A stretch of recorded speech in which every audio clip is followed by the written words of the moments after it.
Do you really think the Catholic Church released the real secret of Fatima? You must be joking. Because the way I look at it, since 1958, it's been bad pope after bad pope after bad pope. You know, we had Pope John Paul kissing the Quran. We had Pope Benedict and the Nazi youth. We had Francis, the woke Monsieur. And now we've got this Leo who doesn't know his ass from his elbow.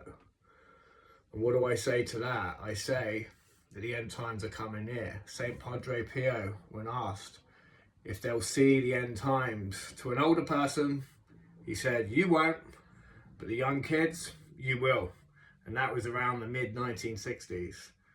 That was just before he died, and he was very prophetical. We're in end times, guys.